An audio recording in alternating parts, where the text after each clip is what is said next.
like a Hellcat. Hello students and welcome to physical mentor.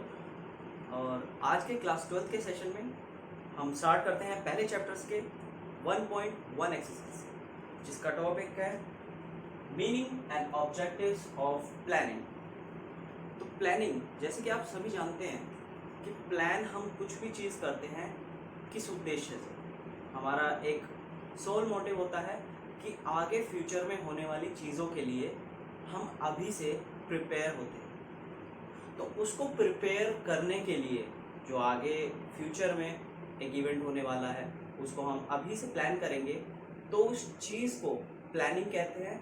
और अगर इसकी एक टेक्निकल डेफिनेशंस देखी जाए तो वो ये होगी, to capture the future event is called planning. Future में होने वाली इवेंट को अभी से ध्यान में रखते हुए, यानी कैप्चर करने के लिए, कैप्चर हम कैसे करेंगे?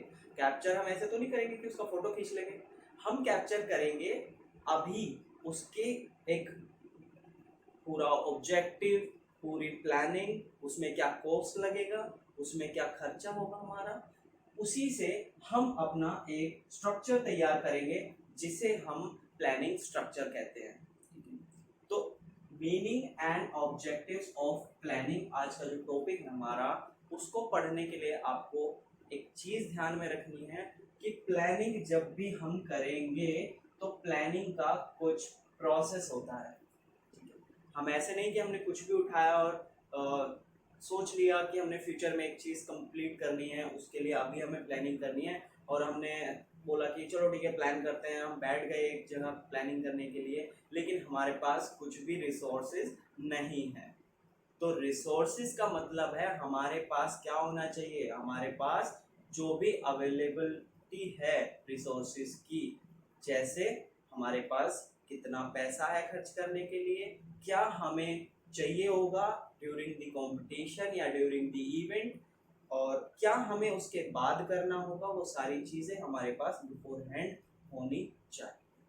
ठीक है, कुछ चीज़ें ऐसी होती है जो हमें इवेंट के दौरान ही चाहिए होती है, लेकिन हमें अभी से पता होना चाहिए कि आने वाले फ्यूचर में जब वो इवेंट होगा तब हमें वो चीज़ कहाँ से अवेलेबल हो जाएगी। तो वो प्लानिंग होती है। ये नहीं है कि परसों एक इवेंट है और हम परसों सुबह उठ के कह रहे हैं कि चलो भाई प्लानिंग करते हैं एक इवेंट के लिए। नहीं, हम प्लानिंग बिफोर हैंड करते हैं, यानी हमें पहले से ही पता होना चाहिए कि आने वाले इवेंट में हमें क्या क्या खर्चा, क्या क्या चीज़ें चाहिए होंगी। क्लियर है? तो मीनिंग सबसे पहले हमने आपको बता दिया है कि मीनिंग का मतलब हो गया planning is a way of systemise structure. Systemise structure कि एक तरीके से लगी हुई चीजें, और यहीं से ये जो आपका टॉपिक है, यहीं से एक मल्टीपल चॉइस क्वेश्चन बनता है जो आपका एक एक नंबर में आता है क्लास 12 के लिए।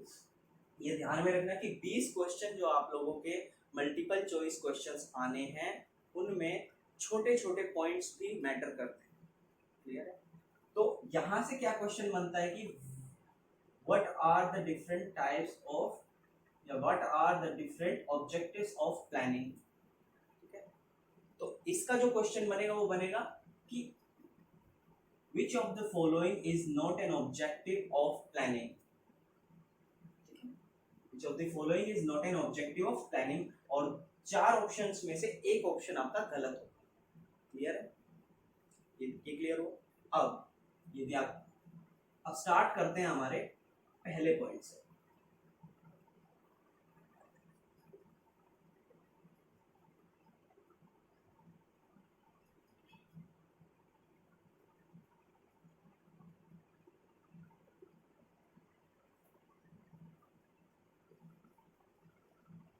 तो पहला ऑब्जेक्टिव हमारा क्या है?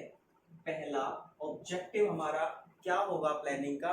वो है टू क्रिएट गुड कोऑर्डिनेशन। सबसे पहले हम क्या करते हैं? कोऑर्डिनेशन ही तो बनाते हैं टीम में। अगर हमारी टीम में कोऑर्डिनेशन ही नहीं होगा तो हम वर्क कैसे करेंगे एफिशिएंटली? अगर हमारी टीम में हम 5 लोग हैं और पांचों का काम हमें सबको पता है, तो पांचों काम मिलके जब उस चीज को करेंगे तो वो हमारा काम क्या होगा, वो सक्सेसफुल होगा। क्लियर है? तो कोऑर्डिनेशन हमारा टीम में होना चाहिए। क्लियर है? ये नहीं हम अकेले बैठ के सारा काम कर लेंगे और बाकी देखते रह जाएंगे, नहीं। अगर हम 5 की टीम है तो पांचों मिलकर काम करेंगे। क्लियर? तो सेकंड पॉइंट हमारा जो बनता है, सेकंड पॉइंट ये है कि टू कीप गुड कंट्रोल। हम प्लानिंग करते क्यों हैं? हम इसीलिए करते हैं ताकि जब फ्यूचर में हमारा इवेंट होगा तो हमारे पूरे इवेंट पे कंट्रोल होगा। हमें पता होगा कहाँ पे क्या चीज चल रही है और कहाँ पे क्या चीज होनी है। क्लियर है? तो सुपरविजन भी हमारा अच्छा होगा अगर हमारी प्लानिंग अच्छी होगी तो। क्लियर है?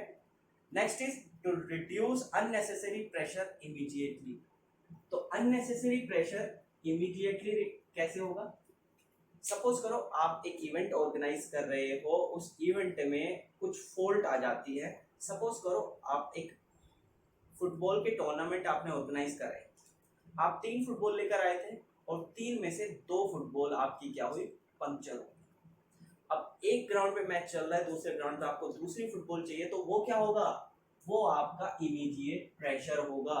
लेकिन अगर आपके पास रिजर्व में 2 फुटबॉल और रखी है तो क्या होगा, प्रेशर रिलीज हो जाएगा। क्लियर? तो ये होता है आपका इमीडिएट प्रेशर। अब उसको रिड्यूस करने के लिए क्या होगा, आपको पता होनी चाहिए कि क्या चीज खराब हो सकती है और क्या चीज हमें रिजर्व में रखनी चाहिए। सपोज करो आपके पास 10,000 रुपए है, आपने रिजर्व में 5,000 रख दिए कि इन केस ऑफ इमरजेंसी आपको यूज करना पड़े तो आप यूज करेंगे उसको। क्लियर है? तो उसको यूज करने के लिए क्या होगा, आप क्या करेंगे, आप इमीडिएट प्रेशर को रिलीज करेंगे। ठीक है? इमीडिएट प्रेशर को रिलीज करेंगे। पंचर, टायर पंचर हो जाता है, क्या करते हो, स्टेपनी लगाते हो ना, तो वो रिजर्व है। आप कहीं जा रहे हो दूर घूमने के लिए, आपका टायर पंचर हो गया, इमरजेंसी है ना, तो क्या हुआ, प्रेशर आ गया, अरे क्या करें क्या करें, नहीं, स्टेपनी निकालो, लगाओ, इसको लगा डाला, लाइफ जिंदा लगा। चलो ओके, फोर्थ पॉइंट क्या होगा, to minimize the chances of mistake. अब minimize the chances of mistake का मतलब क्या है कि अगर कोई गलती हो भी गई है, चलो मान लेते हैं कि आपकी एक टूर्नामेंट चल रही है, फुटबॉल की टूर्नामेंट चल रही है, एथलेटिक्स का इवेंट चल रहे हैं, ठीक है, आपने एक बहुत ही बड़ी स्कूल लेवल पे टूर्नामेंट ऑर्गेनाइज कराई हुई है। आपके किसी जो आप 5 टीम में मेंबर थे, आपसे कोई मिस्टेक हो गई, ठीक है, हालांकि उसके चांसेस बहुत कम होंगे, लेकिन मान लेते हैं अगर हो जाती है तो वो क्या होगा, जो आपने प्लानिंग की हुई है उसके अकॉर्डिंग आपकी जो मिस्टेक होने के चांसेस थे, जो हो गई गलती आपसे, वो वैसे तो कम थे, लेकिन अगर गलती हो गई तो क्या होगा, बाकी आपके जो टीम मेंबर होंगे वो इस चीज से, कोऑर्डिनेशन से उसको कवर कर लेंगे। क्लियर है? अब फोर्थ पॉइंट आपका क्या हो गया, मिस्टेक के चांसेस हो गए आपके कम। अब जब मिस्टेक के चांसेस कम हो गए तो सक्सेसफुल होने के चांसेस बढ़ गए। ठीक है? तो नेक्स्ट पॉइंट है आपका to avoid wastage of money, time and resources. अब हमने भैया बल्क में ला के रख लिया सामान, हमने भर दिया कमरा कि चलो देखा जाएगा, होगा होगा, नहीं होगा नहीं होगा, नहीं, हमने क्या करना है, हमने पहले ही देख लेना है कि हमें कितनी चीजें चाहिए होगी। हमें तो भैया 10,000 रुपए चाहिए थे, ठीक है, हमें तो 10,000 रुपए चाहिए थे, हमने 10,000 लिए। हमें तो भैया 15 फुटबॉल चाहिए थी, हमने क्या करी, हमने 15 फुटबॉल ले ली। हमें क्या करना था, हमें 2 ग्राउंड चाहिए थे, हमने 2 ग्राउंड ही किए। अगर हम क्या करें, अगर हम 1 ग्राउंड कर देंगे तो क्या होगा, हमारी तो टूर्नामेंट भाई 2-2 महीने चलेगी फिर। ठीक है? और 15 फुटबॉल चाहिए थे, हमने क्या करा, अरे 2 फुटबॉल लाते हैं, काम चलाते हैं इन्हीं से। 2 फुटबॉल में क्या होगा, भीड़ हो जाएगी। अब भीड़ हो जाएगी तो क्या होगा, एक ही ग्राउंड पे सबको एक साथ तो नहीं खिला सकते ना। ठीक है? तो ऐसे ही एक बजट तैयार किया जाएगा, प्लानिंग की जाएगी उस चीज के लिए, और देखा जाएगा कि हमें क्या रिसोर्सेज चाहिए और क्या रिसोर्सेज हमें नहीं चाहिए। ठीक है? तो ये वेस्टेज हमें कम करने के लिए ये सारी चीजें हमें करनी होगी। Wastage of resources. Wastage of resources. ठीक है। अब सिक्स्थ पॉइंट आपका है कि to utilise the resources effectively and economically. जब हमने पता है कि हमें ये सारी चीजें चाहिए, हमने ये सारी चीजें ले आए, तो हमारा जब वेस्टेज कम हो गया तो क्या होगा, हमने इकोनॉमिकली और एफिशिएंटली सोचा, है ना। तो जब इकोनॉमिकली और एफिशिएंटली हम सोचेंगे तो हमारा क्या हुआ, बचत हुई ना, है ना। तो बचत हुई हमारी, तो हमने क्या किया, हमने अपने रिसोर्सेज का जो यूटिलाइजेशन था वो बिल्कुल एफिशिएंटली किया। ठीक है, यूटिलाइजेशन ऑफ रिसोर्सेज। क्लियर है। अब सेवेंथ पॉइंट देखते हैं।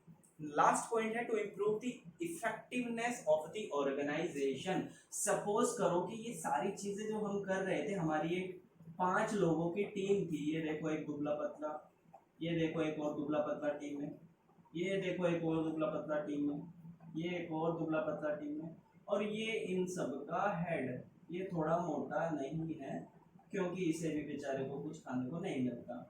अब ये एक टीम है, अब ये टीम क्या कर रही है, ये पूरी एक ऑर्गेनाइजेशन चला रही है। किस चीज के लिए, टीम मैनेजमेंट के लिए।